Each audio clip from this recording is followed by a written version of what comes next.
The other thing that Nicholas Wilton taught me on some of his free courses was just the joy and experimentation and just being free to try things. And I think my process of the way I paint is very intuitive.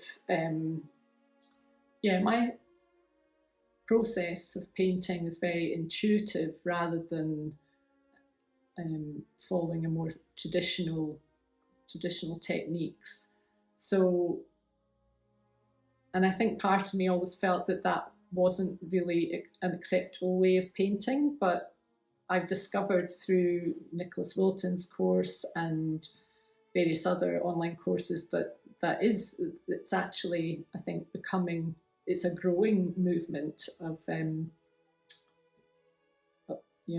way of painting, and it really appeals to me because again, I find it really meditative when you're in that state, the flow state, when you're not aware of your surroundings or anything else, and you're just working with the paint.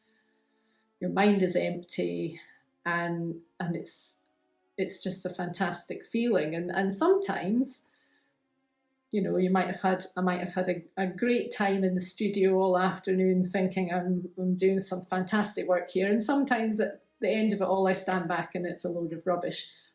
But it's okay, even on those days where the finished work for that day, it's not finished work, but for that day, it might not have produced anything wonderful in that particular session.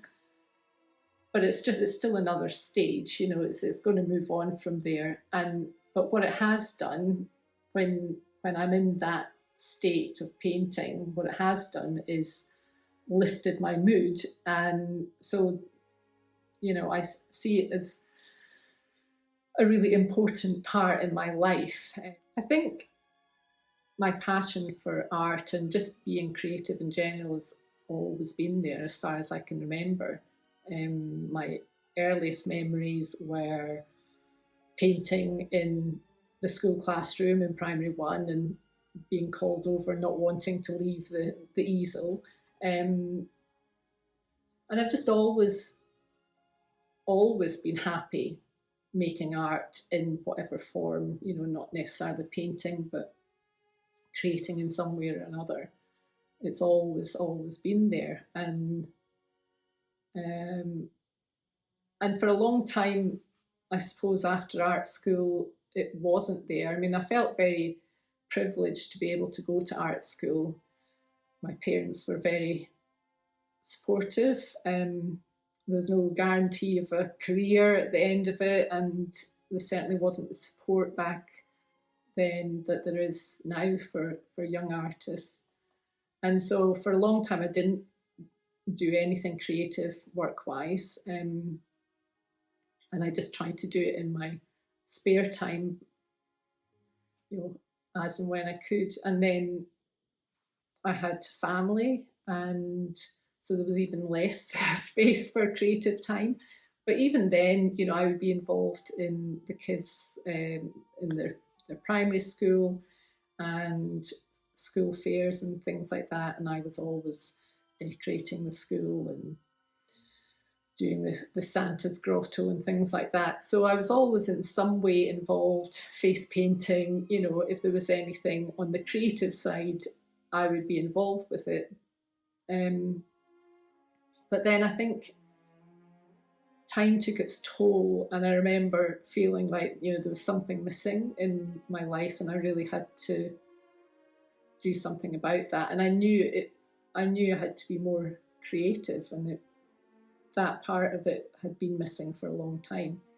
And so that's when I got interested in felt making, because it was the reason I started. Actually, it was suggested to me was because it was an easy, relatively clean and easy thing to do in the home, where, you know, paint is, well, when I paint, it's very messy, and I couldn't really make this much mess at home. So I think the Scottish coastline has always been an attraction to me. I grew up actually on the east coast of Scotland, near Dundee, and we were minutes away from the beach there. I spent a lot of my childhood down at the beach, and I was just used to having that outlook, looking out at sea. And I've just always loved walking along beaches. And my dad, when I was growing up, he was in the Merchant Navy, and so we used to, talk. My mum used to talk to us about, my sister and I, about where he was in the world, and I just always felt that there was this connection when you were at the shore next, on the coast, and the water was lapping on the shore. I felt that there was a connection then to everywhere else in the world, because the water moves around the world. And I used to think that although my dad was out at sea, when we were close to the sea, we were closer to him. So there was a connection with the sea through my dad being in the Merchant Navy.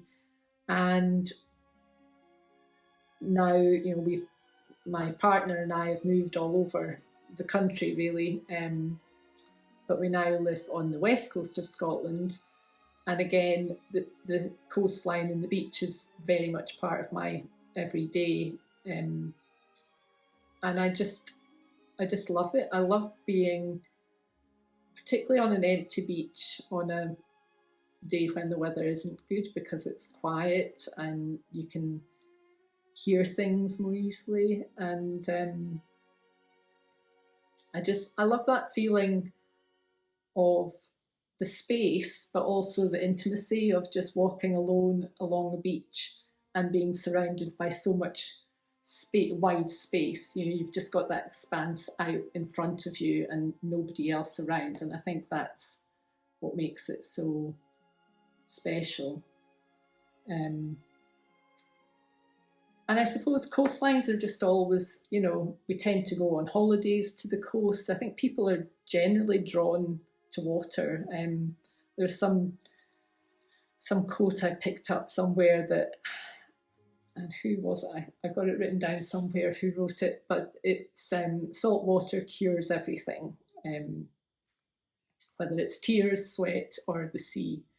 And I think that kind of sums it up, Yeah, sometimes you need to cry, sometimes you need to work hard to make things work out for you, and sometimes the sea is what helps. And I also do a bit of open water swimming, which is a relatively new experience in the last few years, and I just love that as well. I'm an outdoorsy person in the sense that I like to observe the outdoors. I do walk and I swim, but I don't do an awful lot of, I'm not outdoors hiking all the time, but I like being outdoors and observing. And so even when I'm swimming, I tend to, do a breaststroke with my head out of the water, because I like soaking up the atmosphere while I'm swimming, and just the peace of it all, and having this vast area surrounding you without anyone else in sight is probably the place that I'm trying to get to when I'm painting, really. I mean, it's a bit like the way I'm feeling when I'm really immersed in a painting. It's that sort of, there's nothing else around for miles. It's this big wide space around my head, and it's just me and the painting. And it's a bit like that when I'm swimming, there's nothing else around. So yeah, I would say that's why I like the coastlines. I suppose also there's this feeling of, I mean, when you grow up near a coast and you're used to being on the beach, I think the older we get, the more we look back in time and childhood memories and things, and that, with nostalgia, and that sort of brings up some happy memories as well. So yeah, I'm always drawn to coastlines because that's where I've played, and in teenage years had beach parties, and just, it's always been a factor in my life so far. So I suppose the main difference in the last few years is the output of work that I've made um, since taking up painting professionally. I'm producing on a much greater scale. I'm probably producing about 50 paintings a year. Some of them are very, very small, but still, it's surprising to me actually how much I've produced in a relatively short space of time. And again, for this solo show that's coming up, it's all new work, and it's really only been since December 2023 when I started, and hopefully I'll have between 30 and 40 paintings. So I suppose that's the difference in being a professional painter, is it's just all it's just all consuming, and but it's in a much more there's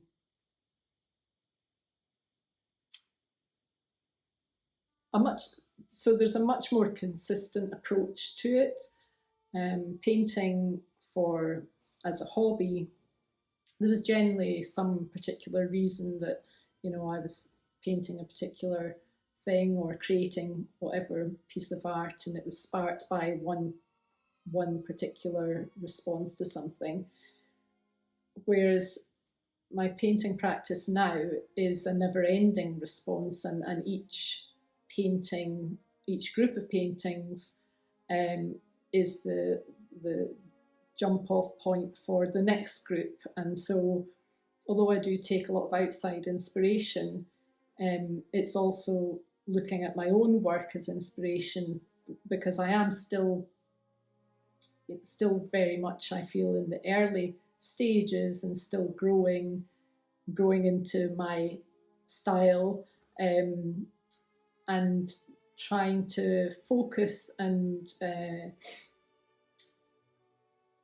just trying to really pinpoint what areas where my interests lie, and I do have a good sort of general idea of what that is, but there's always this feeling that I'm not quite there yet. It's still somewhere in the mid distance. That's where I'm aiming for, and maybe that's just always the way it will be. Because I'm always sort of looking forward and looking to the next challenge, I suppose, in my painting. Yeah, it's a tricky one, trying to call yourself a professional artist. Well, for me, it has been. I'm not sure there was a particular moment when I thought, oh, yes, I'm a professional artist now. It's sort of grown upon me, and it's been a case of just gradually increasing confidence and getting feedback, and just realising the situations that I've been in with my work. Now, I can call myself a professional artist now, but sometimes I suppose it's that imposter syndrome thing. I still have difficulty with it.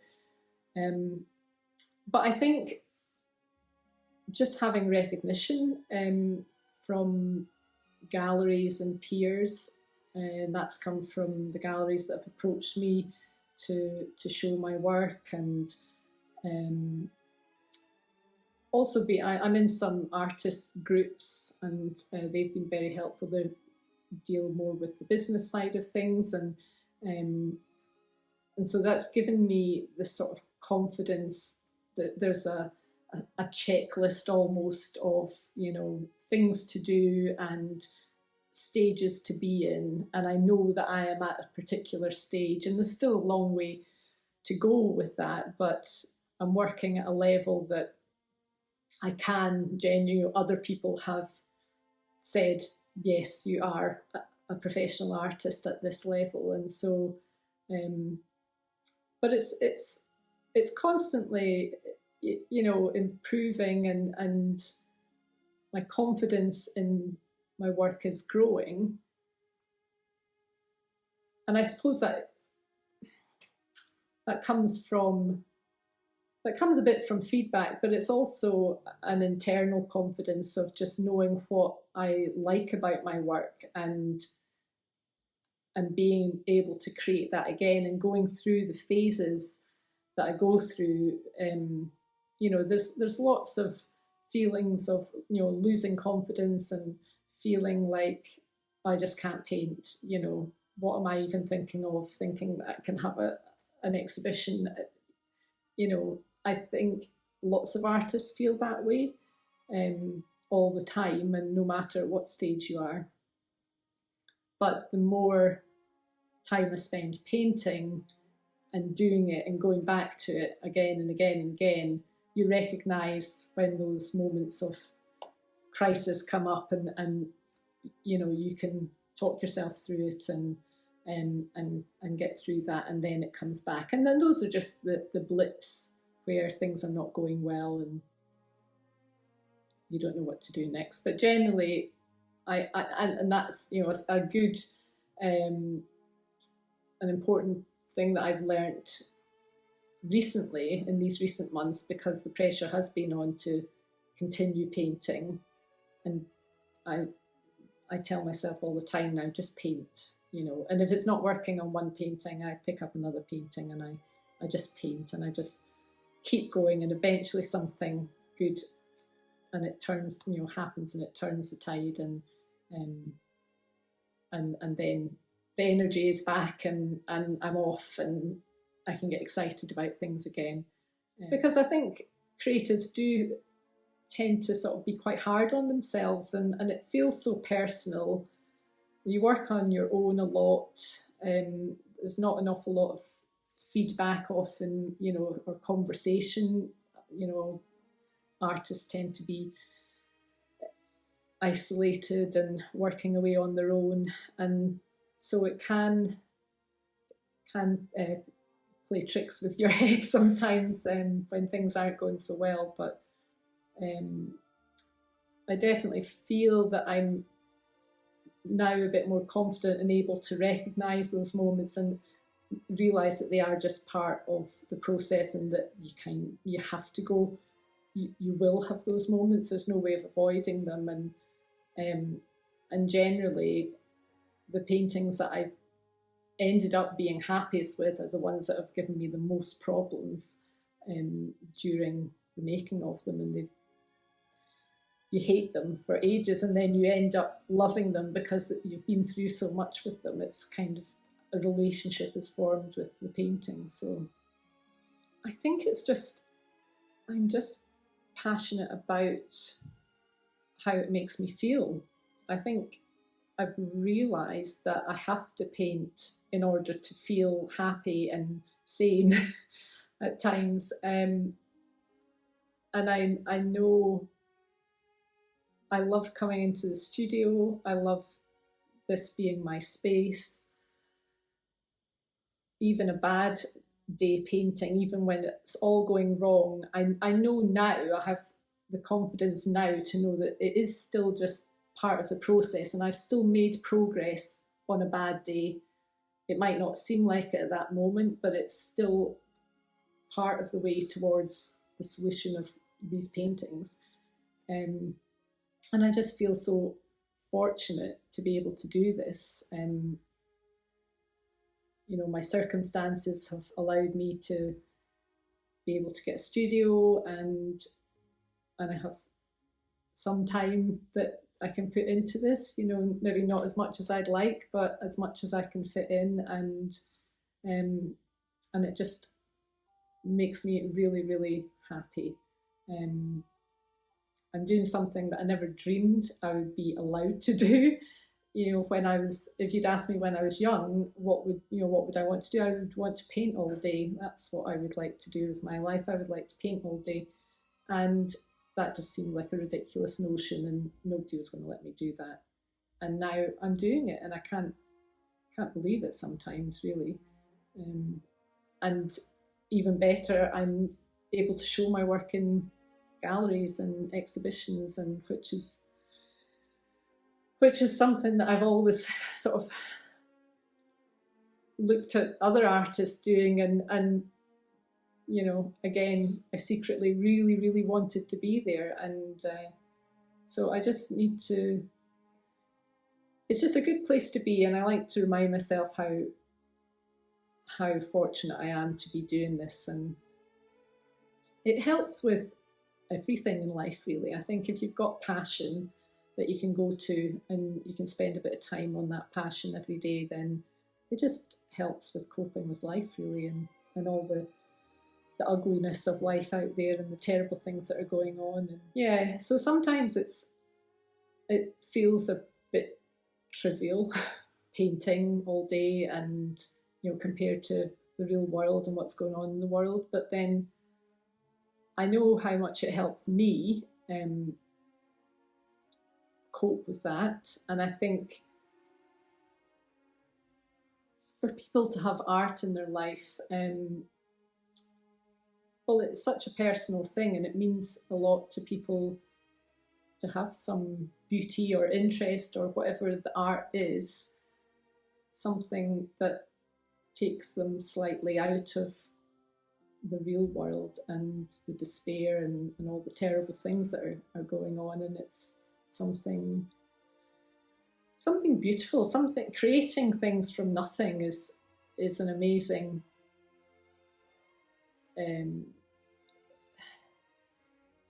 creating anything, I think, brings so much to life, and it's an amazing position to be in, to be able to do that, and to be able to have my work, and other people have it in their homes, and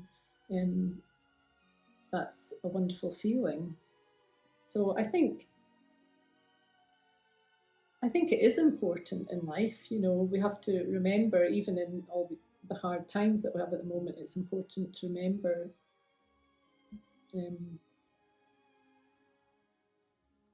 how much we need beauty and art and things that make us feel something, and feel alive and happy.